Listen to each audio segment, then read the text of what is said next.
They often say that revenge is best served cold, but mine was delivered right at my ex-wife's wedding. Diana left me for a flashy developer, accusing me of being dull. She even invited me to witness her upgrade to wealth and status. What she didn't realize was that I had deep ties to her new family, ties that could destroy everything she'd worked so hard to build. I'm Trevor Whitfield. I'm 50 years old, and for the past 25 years, I've dedicated myself to building this town from the ground up. Every strip mall, half of the residential complexes, and 3 of the 4 schools proudly bear my company's craftsmanship. Whitfield Construction wasn't just a job, it was my legacy. Diana used to joke that I loved concrete more than I loved her. Turns out, it wasn't a joke at all. We were married for 18 years. Diana Carver, who kept her maiden name for her real estate career, was everything I thought I wanted. Intelligent, ambitious, and a master at working a room. She sold homes while I built them. We were supposed to be a team, but somewhere along the way, that team turned into competition. Diana began making remarks about blue-collar limitations and the need to broaden horizons. She'd returned from real estate conferences, speaking of investors and developers like they were gods. Meanwhile, I was out there in the sweltering heat, making sure those so-called gods had something solid to stand on. The end came on a Tuesday morning in March.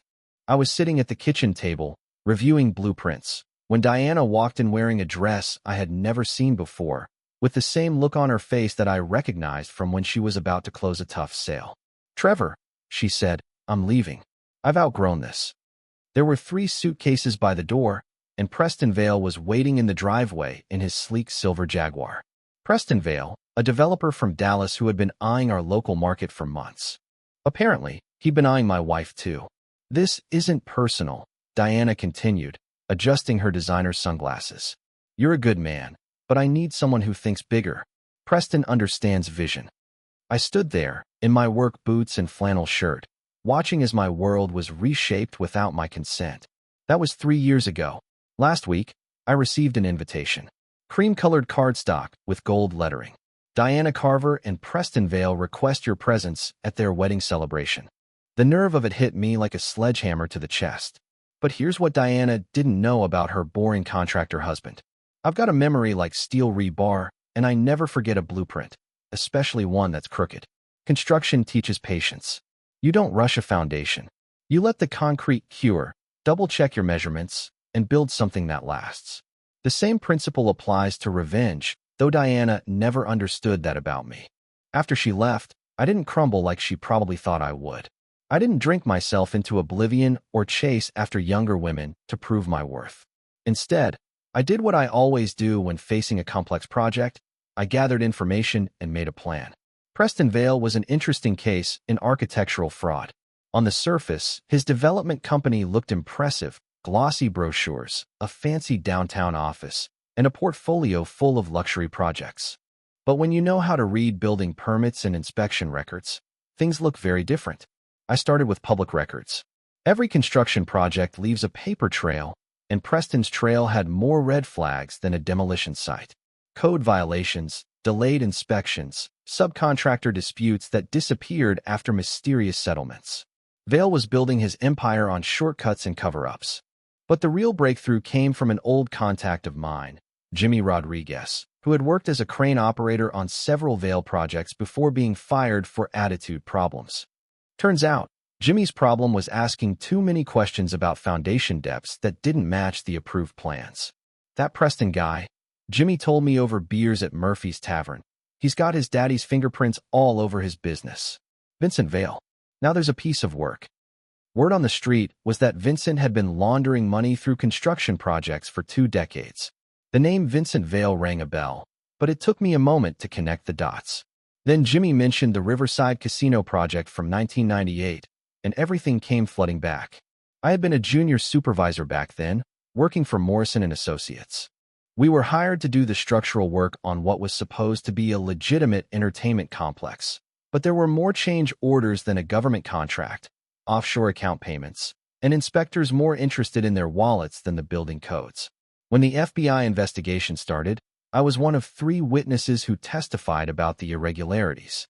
Vincent Vale had been the primary developer, though he had managed to keep his name off most of the paperwork.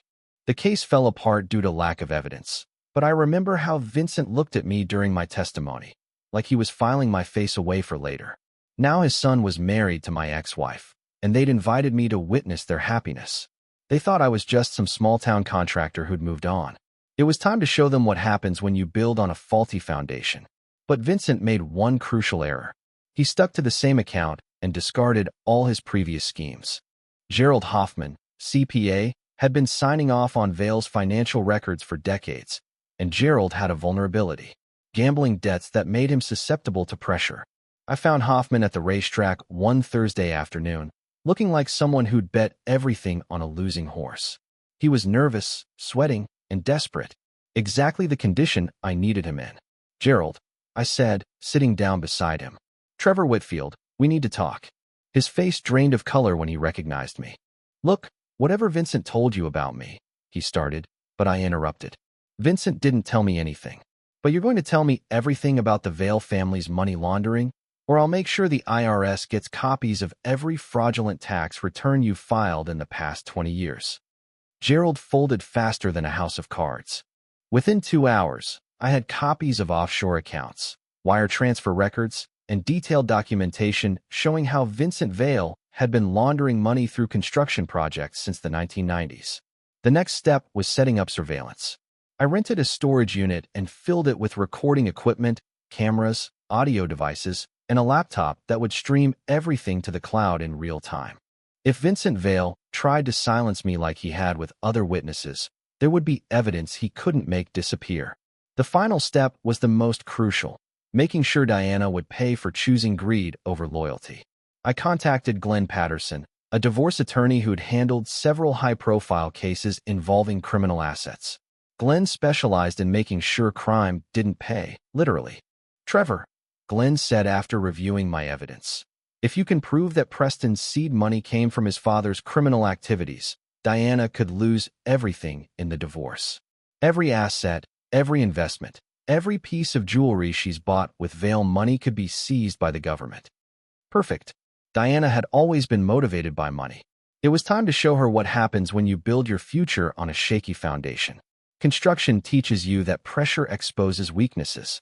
Apply enough force to any structure, and you'll uncover where the flaws are hiding. I was about to apply some serious pressure to the Vail family empire. My first target wasn't Vincent or Preston. It was Wesley Marsh, Vincent's so-called problem solver. Every criminal organization has someone who handles the dirty work, and Marsh had been Vincent's go-to guy for witness intimidation and evidence disposal for over a decade. Marsh wasn't hard to find. Men like him think they're invisible, but they leave traces everywhere. Parking tickets, credit card receipts, security footage. It all forms a pattern if you know how to look. I tracked him to a dive bar on the wrong side of town, the kind of place where cash talks and questions don't get asked. I walked in wearing my work clothes, steel-toed boots, a canvas jacket, and the kind of confident stride that comes from 25 years of managing construction crews. Marsh was sitting alone at the end of the bar, nursing a whiskey and checking his phone. "Wesley Marsh," I said, sliding onto the stool next to him. "I'm Trevor Whitfield. I think it's time we had a conversation." Marsh's hand moved toward his jacket, but I was faster. I grabbed his wrist and applied just enough pressure to let him know I wasn't some soft contractor who'd back down from a fight. "Easy there, Wesley," I said calmly. "I'm not here to cause trouble. I'm here to offer you a business proposition." Marsh's eyes narrowed. "What kind of proposition?" I pulled out a thick envelope and set it on the bar. Inside this envelope is enough evidence to put Vincent Vail away for life. Money laundering, construction fraud, witness tampering, the whole deal. The FBI would love to get their hands on this. Marsh tried to grab the envelope, but I was quicker. "Not so fast," I said. "See, I've got copies stored in 3 different locations with instructions to release everything if anything happens to me. So here's the deal. You're going to help me document Vincent's current operations. When this house of cards collapses, we're going down together." The look on Marsh's face told me everything I needed to know. Loyalty only goes so far when federal prison is on the line. Within an hour, Marsh was wearing a wire and agreeing to record his next meeting with Vincent Vail. But the real breakthrough came when Marsh revealed something I hadn't expected. Vincent wasn't just laundering money through construction projects. He was using his son's wedding as a cover for a massive financial transfer. Offshore accounts were being moved, shell companies dissolved, and millions of dollars were about to vanish into untraceable investments. The wedding wasn't just a celebration. It was Vincent Vale's exit strategy. The wedding took place at St. Catherine's Cathedral, a century-old stone church that Diana had chosen because it photographed well for social media. I arrived 30 minutes early, dressed in my best charcoal suit, and carrying a leather portfolio containing 25 years of meticulously documented evidence. I sat in the back row, 3 pews from the exit, close enough to see everything, but far enough to avoid immediate recognition. The church slowly filled with Dallas elite, all dressed to impress and eager to witness what they thought would be the social event of the season. Diana looked radiant as she walked down the aisle in a designer gown that probably cost more than most people's cars. She was savoring every moment, every camera flash, every envious glance from women who'd never snagged a developer with Preston's apparent wealth and status. Preston stood at the altar, looking confident and content, like a man who had just closed the biggest deal of his life. He had no clue that his father's criminal empire was about to come crashing down, taking Diana's dreams of luxury with it. But it was Vincent Vale who caught my eye. He sat in the front row, impeccably dressed in a $1,000 suit, scanning the room with the practiced eye of a man who'd spent decades watching for threats. His security team, 3 men I recognized as Wesley Marsh and 2 other associates, were strategically placed around the church. When Vincent's gaze swept over my section, he paused. For a brief moment, his face drained of color as recognition hit him like a sledgehammer. He quickly turned to Preston and whispered something urgent in his ear. Preston's confident smile faltered as he glanced in my direction, confusion replacing the certainty he'd had moments before. Vincent stood up abruptly and walked toward Preston, his movements sharp and purposeful. "We need to talk. Now." Vincent's voice rang out across the church, cutting through the music and wedding chatter. The congregation stirred, uneasy. Diana halted mid-aisle, her perfect smile freezing as she realized something was terribly wrong.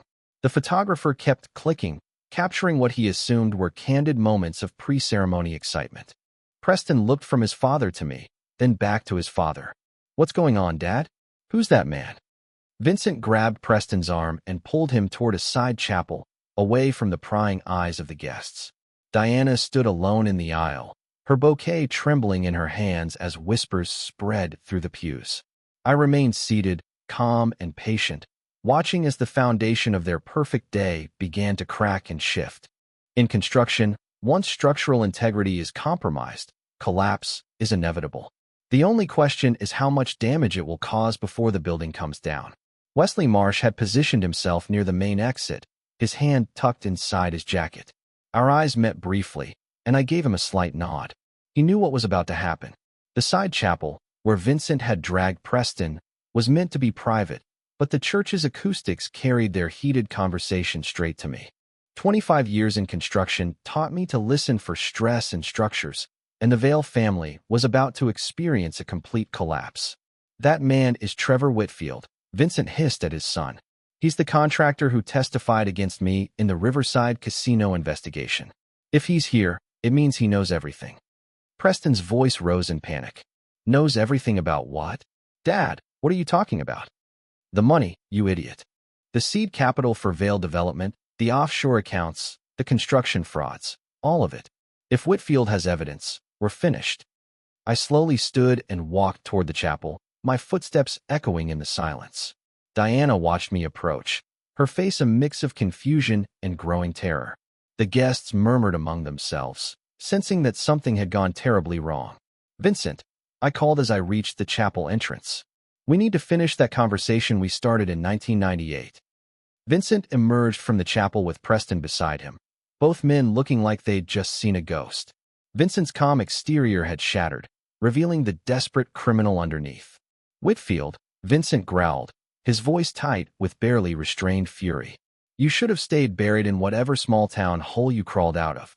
"I never left, Vincent," I replied, calm as ever. "I've been right here, building this community while you've been tearing it down with your dirty money and criminal schemes." Preston stepped forward, his wedding confidence completely gone. "I don't understand what's happening here. Dad, tell me this man is lying." I opened my portfolio and pulled out a thick stack of documents. Your father's been laundering money through construction projects for 25 years, Preston. Every dollar that built Vale Development came from criminal activities. Every project, every investment, every luxury you've enjoyed, all of it paid for with dirty money. Diana's bouquet dropped to the floor as the weight of the revelation hit her. Her voice came out in a whisper. The prenup. That's right, Diana, I said, turning to face my ex-wife. Remember that clause about criminal asset forfeiture? If Preston's money came from illegal sources, you don't get a penny in the divorce. You traded our marriage for a life built on lies and stolen money. Vincent's hand moved toward his jacket, but Wesley Marsh stepped forward from his position near the altar. Don't even think about it, Vincent, Marsh said loudly. The FBI is already on their way. This whole conversation is being recorded and transmitted to federal agents. The church erupted into chaos as wedding guests scrambled for exits. The photographer continued snapping pictures, and Diana collapsed into a pew, her designer gown crumpling around her like a deflated balloon. Preston grabbed his father's arm. Dad, please tell me this isn't true. Please tell me our whole life isn't built on lies. Vincent looked at his son with what might have been regret, then turned his gaze to me, filled with pure hatred. You've destroyed everything, Whitfield. 25 years of planning, gone because of your stubborn righteousness. No, Vincent, I said, standing tall and unshaken. You destroyed everything the moment you chose crime over honest work. I just made sure the consequences finally caught up with you. The church had turned into a crime scene within minutes. FBI agents were handcuffing Vincent and Preston as wedding guests fled through every available exit. Diana sat frozen in her designer gown, watching her dreams of wealth and status evaporate like steam from hot concrete. But the real drama was yet to come. Diana suddenly stood, her face twisted with fury, and charged toward me, her bouquet raised like a weapon. You destroyed everything, Diana screamed, swinging the flowers at my head. 25 years of marriage meant nothing to you. You couldn't stand seeing me happy. I caught her wrist easily, my grip firm but controlled. Diana, I said calmly, this has nothing to do with our marriage. This is about justice for Vincent Vale's victims. Justice? Diana's voice rose to a shriek that echoed through the cathedral walls. You're just a bitter old man who couldn't handle me moving up in the world. Preston was going to give me everything. The house, the cars, the lifestyle I deserved. Built on dirty money and the suffering of others. I replied calmly, still holding her wrist as she struggled to break free. You chose greed over integrity, Diana. This is the consequence. One of the FBI agents approached us. Ma'am, I need you to step back and remain calm. Diana wrenched her arm free from my grip and spun toward the agent. Arrest him. He planned all of this. He's been stalking us for years. Agent Rodriguez looked at her with the patience of someone who had dealt with hysterical civilians before. Ma'am, Mr. Whitfield is a cooperating witness in a federal investigation. He's committed no crime. Cooperating witness? Diana's voice cracked as the full realization hit her. You've been working with the FBI? For 6 months, I confirmed. Ever since I discovered that Preston's seed money came from his father's construction frauds. Every meeting, every transaction, every criminal conspiracy, all documented and recorded. Diana's legs gave out, and she collapsed back into the pew. The weight of the truth was settling in. Not only was Preston facing federal prison, but their prenuptial agreement meant she would walk away with nothing. No house, no cars, no bank accounts, just the debt from an extravagant wedding that would never be legally recognized. Wesley Marsh was being led away in handcuffs, but he caught my eye and nodded respectfully. Even criminals understood the value of a man who kept his word and followed through on his promises. Preston stood near the altar in handcuffs, looking utterly broken. Diana, he called out desperately. I didn't know about any of this. You have to believe me. Diana didn't even look at him. She was staring at me with a mixture of hatred and reluctant respect. You planned this for years, didn't you, Trevor? I planned to build a life with you, Diana. I replied honestly. When you chose to destroy that, I built something else instead. A case that would ensure Vincent Vale finally paid for his crimes. The FBI was leading Vincent past our pew when he stopped and glared at me with pure venom. This isn't over, Whitfield. Men like me have long memories and longer reach. I stood up to my full height, and looked Vincent Vale directly in the eyes. Men like you have been threatening me for 25 years, Vincent. I'm still here, and you're going to federal prison. I'd say my reach is longer than yours. The aftermath of a construction project always requires a final inspection, checking to make sure everything was built to specifications and all safety standards were met. The collapse of Vincent Vale's criminal empire needed the same thorough review. 3 weeks after the wedding disaster, I was sitting in FBI agent Rodriguez's office, reviewing the final details of the case that had consumed 6 months of my life.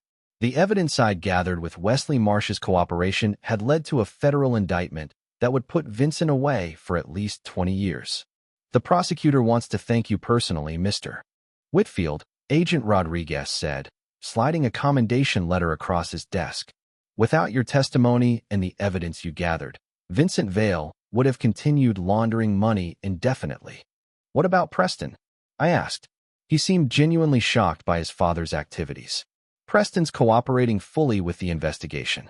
He'll probably serve 2 years for conspiracy, but he's helping us unravel shell companies in 3 other states. His cooperation might reduce his sentence. I nodded, feeling a strange mix of satisfaction and sadness. Preston hadn't been the real criminal. He was just a son who trusted his father too much and asked too few questions. And Diana, Agent Rodriguez continued. She's filed for divorce, of course. Her attorney is claiming she was an innocent victim who had no knowledge of the criminal activities. That made me laugh. Diana was always good at playing the victim when it suited her purposes. The federal asset forfeiture will take most of their joint property, Rodriguez explained. The house, the cars, the bank accounts, all of it will be seized as proceeds from criminal activity. She'll get to keep whatever she brought into the marriage, but that wasn't much. The irony was perfect. Diana had left me because she wanted more than a contractor's modest lifestyle. Now, she was facing a future with even less than what we had built together over 18 years. A week later, I was back at my construction site, supervising the foundation pour for a new elementary school. Honest work, legitimate money, and a project that would serve the community for decades to come. It felt good to be building something again, instead of tearing down criminal enterprises. Jimmy Rodriguez found me there, wearing his hard hat and safety vest like he'd never been away. Trevor, Jimmy said, shaking my hand firmly. I heard what you did. Takes guts to stand up to men like Vincent Vale. Just doing what was right, Jimmy, I replied. Same as you when you questioned those foundation measurements. So what's next for you? Jimmy asked. Thinking about retirement, I said, looking around at the construction site. The honest workers, the legitimate materials, the project that would educate children for generations. This was what I'd always been meant to do. Build things that matter. Create structures that will outlast the people who made them. Retirement. I smiled and picked up my blueprints. Jimmy, I'm 50 years old, and I've got at least 20 more years of good work in me. Diana thought I was boring because I valued substance over flash. But substance is what lasts when everything else falls apart. Speaking of Diana, Jimmy said carefully, I heard she's working at a real estate office downtown. Not selling houses, just answering phones and filing paperwork. I felt a brief pang of something that might have been pity, but it passed quickly. Diana had made her choices, just like Vincent Vale had made his. Actions have consequences, and both of them were learning that lesson the hard way. The foundation was setting perfectly, level and strong, just like justice. 6 months after Vincent Vale's arrest, I was reviewing architectural plans for the new community center when my secretary buzzed my intercom. Trevor, there's a woman here to see you. Says her name is Diana Whitfield. I looked up from my blueprints, surprised. Diana had kept my last name even after the divorce, probably because changing it back to Carver would remind everyone of her failed attempt to upgrade. Send her in, Linda. Diana walked into my office, looking nothing like the polished real estate agent I had married. Her clothes were department store quality. Her hair was cut in a practical style, and she no longer had the predatory confidence that once defined her personality. Hello, Trevor, Diana said quietly, taking a seat across from my desk. Diana, how are you managing? I'm working at Century 21 downtown, she replied. Administrative assistant, filing papers, answering phones. It's honest work. I nodded, waiting for her to explain why she was here. I wanted to apologize, Diana continued, her voice barely above a whisper. Not for leaving you.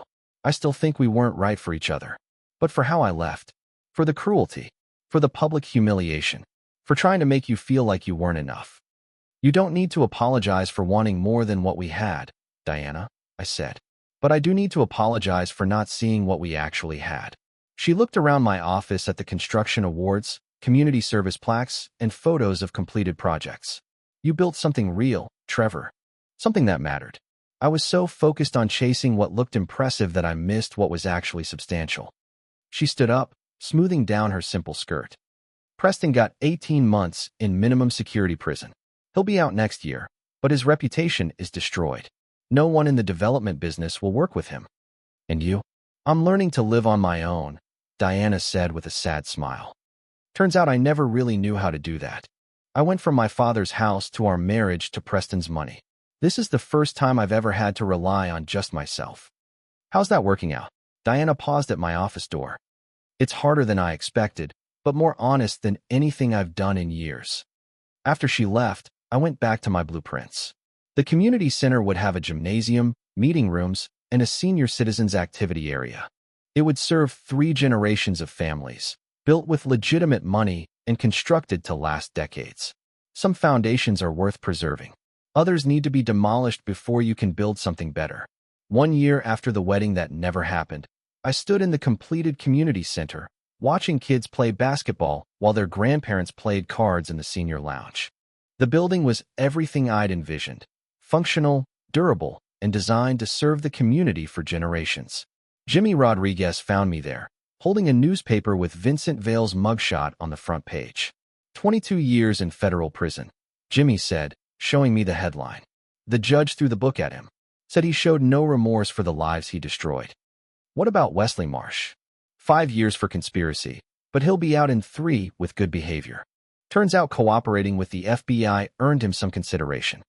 I nodded, feeling a sense of closure I hadn't expected. The case was finally over. The criminals were paying for their crimes, and the community was safer. You know what the best part is, Trevor? Jimmy continued.